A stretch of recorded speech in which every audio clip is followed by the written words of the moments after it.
തഞ്ചാവൂരിൽ നടൻ വിജയുടെ നേതൃത്വത്തിൽ നടന്ന റാലിയിൽ അപകടം. വിജയുടെ വാഹനത്തെ പിന്തുടർന്ന ബൈക്കുകൾ പോലീസ് വാഹനത്തിലിടിച്ചാണ് അപകടം. 6 പേർക്ക് പരിക്കേറ്റതിൽ ഒരാളുടെ നില ഗുരുതരമാണ്. ഷീന മാർട്ടിൻ വിവരങ്ങൾ നൽകും. ഷീന, വീണ്ടും വിജയുടെ റാലിയുമായി ബന്ധപ്പെട്ട അപകടമുണ്ടാവുകയാണ്. എപ്പോഴാണ് ഈ സംഭവം ഉണ്ടായത്? എന്താണ് പരിക്കേറ്റവരുടെ അവസ്ഥ?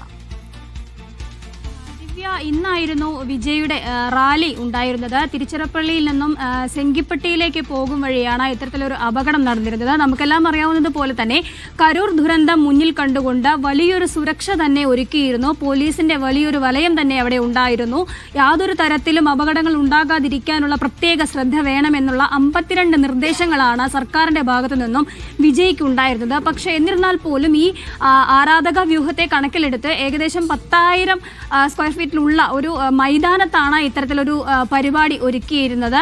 8 നിയമസഭാ മണ്ഡലങ്ങളിലെ പ്രവർത്തകർക്കാണ് അനുവാദമുണ്ടായിരുന്നത്, പങ്കെടുക്കാൻ അനുവാദമുണ്ടായിരുന്നത്. അവരെയാണ് ഇന്ന് വിജയ് അഭിസംബോധന ചെയ്തത്. പരിപാടിക്ക് ശേഷം തിരുച്ചിറപ്പള്ളിയിൽ നിന്നും സെങ്കിപ്പട്ടിയിലേക്ക് വിജയ് സഞ്ചരിച്ചിരുന്ന വാഹനത്തിന് തൊട്ടു പിന്നാലെയായിരുന്നു ഈ പോലീസ് വാഹനം ഉണ്ടായിരുന്നത്.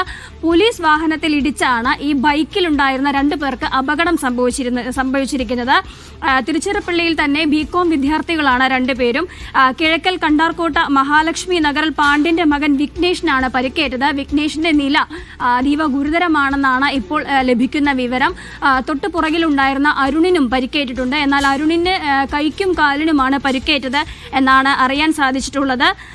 അതുപോലെ തന്നെ അപകടങ്ങൾ ഒഴിവാക്കാനുള്ള ഈ നിർദ്ദേശങ്ങളെല്ലാം പാലിച്ചിരുന്നുവെങ്കിലും സുരക്ഷാ സംവിധാനം പാളിപ്പോയതായാണ് അറിയുന്നത്. ഈ ആരാധക വ്യൂഹത്തെ തടയാൻ അല്ലെങ്കിൽ അവരെ ക്രമീകരിക്കുന്നതിൽ പോലീസിന് വീഴ്ച സംഭവിച്ചു. ഈ യാത്രയ്ക്ക് ഉടനീളം ഈ ആരാധകർ പുറകെ പോയതിനെ സംബന്ധിച്ചുള്ള നിർദ്ദേശങ്ങളും തെരയുന്നുണ്ട്. അത്തരത്തിലുള്ള കാര്യങ്ങളാണ് അപകടമുണ്ടായത്. വിജയുടെ റാലി പോകുമ്പോൾ വിജയുടെ വാഹനത്തിന് പിന്നാലെ വന്ന ബൈക്കുകൾ പോലീസ് വാഹനത്തിലിടിച്ചാണ് അപകടമുണ്ടായത്. ഷീന മാർട്ടിനാണ് വിശദാംശങ്ങൾ നൽകിയത്.